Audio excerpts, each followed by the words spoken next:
Janeiro. Mas vamos falar sobre a super terça, porque você manja muito sobre as eleições americanas. E por que que hoje é considerada a super terça? É hoje que deve realmente definir quem serão os candidatos à presidência dos Estados Unidos, Ronilson? Muito provavelmente, né? Tá tudo sem grandes surpresas, na verdade. Acho que ninguém tem dúvidas de que Trump vai ser o republicano nomeado. Embora ele pode acontecer dele não ser sacramentado hoje, né, oficialmente, ele pode conseguir um número de delegados muito próximo do necessário, mas pode não alcançar, mas vai faltar muito pouco. E Biden não tem concorrente, né? Então está um pouco sem surpresa nesse sentido da disputa. Mas, por outro lado, o resultado, como o resultado pode acontecer, ele pode demonstrar um pouco de qual vai ser a temperatura das eleições americanas, sobretudo com relação à influência de vários temas que têm se alternado nas prioridades dos americanos, né, que tradicionalmente discutindo sobre economia, discutindo sobre política externa, sobre o governo americano, mas agora cada vez mais a força de temas como imigração e o extremismo político surgiu como apareceu em algumas pesquisas como uma das principais preocupações dos americanos, uma coisa que estava completamente fora do radar nas outras eleições. Eu acho que isso dá um pouco, acho que isso dá um pouco o tom de como está essa disputa, como ela está afetando a sociedade americana, né? O Biden tentando um pouco correr atrás do prejuízo, por mais que ele não tenha concorrente, ele tem perdido força, né, na sua capacidade de agregar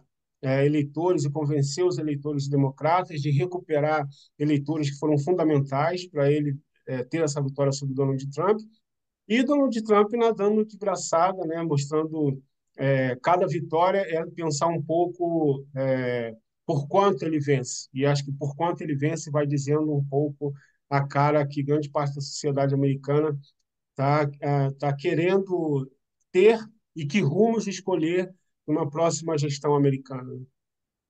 Josias, vamos lá, queria sua análise também.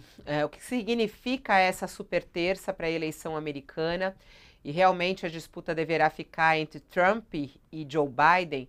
Segundo as pesquisas mais recentes, Trump está aí com uma leve vantagem, né, nas pesquisas de intenção de voto em relação a Joe Biden. Normalmente essa super terça é um dia eletrizante nos Estados Unidos. Você tem ali a disputa de eleições presidenciais prévias em 16 estados e costuma ser um dia muito decisivo. Este ano, o que nós temos é uma anti-apoteose, justamente porque já se tem uma percepção de que os candidatos serão o Donald Trump e o Joe Biden. O Trump tem mais de 90 pendências judiciais na sua cola, mas efetivamente, por hora, ele é um nome em condições de disputar a presidência. Eu diria, Fabiola, que nós temos nessa disputa dos Estados Unidos duas sinalizações que podem ser aproveitadas por nós para interpretar a nossa própria realidade. O Donald Trump, a sobrevida que ele recebe do eleitorado americano, mostra que este fenômeno da polarização, que nos Estados Unidos é muito parecido com a polarização brasileira, ele é um fenômeno longevo. E ele é especialmente impressionante nos Estados Unidos, porque o Joe Biden ele não faz um governo que se possa definir como algo desastroso. Ao contrário, na área econômica, ele faz um governo bastante razoável. Hoje, o PIB nos Estados Unidos está em alta, a inflação está em queda, o mercado de trabalho está bastante interessante, com muita oferta de trabalho, salários em ascensão, e a despeito de tudo isso, as pesquisas mostram que não é negligenciável, ao contrário, a hipótese de que o Donald Trump retorne à Casa Branca.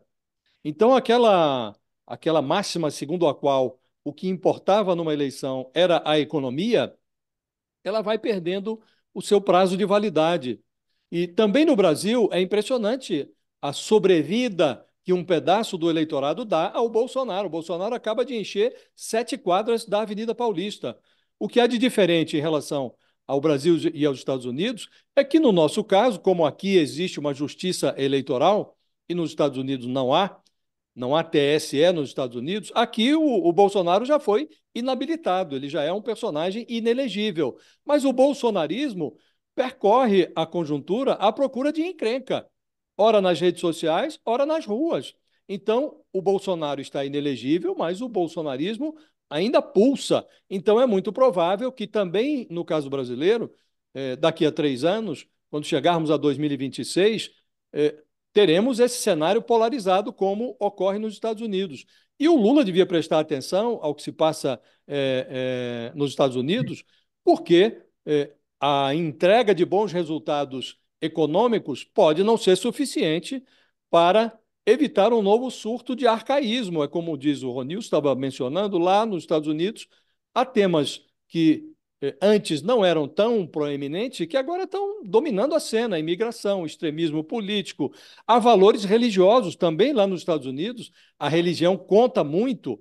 O aborto, que houve agora a decisão da Suprema Corte em relação ao aborto, que também eletrificou o ambiente, assim também no Brasil. Temas que outrora eram vistos como temas subalternos, hoje estão ganhando o primeiro plano e deixando em segundo plano a economia. Ainda outro dia, numa reunião, o Lula dizia que pretende ganhar os evangélicos no Brasil pelo resultado econômico. Será que vai conseguir? Então, acho que há essas duas lições que nós podemos, Fabíola, extrair do processo eleitoral americano. Primeiro, a longevidade da polarização. E segundo, o fato de que nem mesmo o bom resultado econômico é suficiente para evitar voltas, retrocessos, acenos, flertes com o arcaísmo. São as duas lições que os Estados Unidos ministram ao mundo, especialmente ao Brasil, Fabio.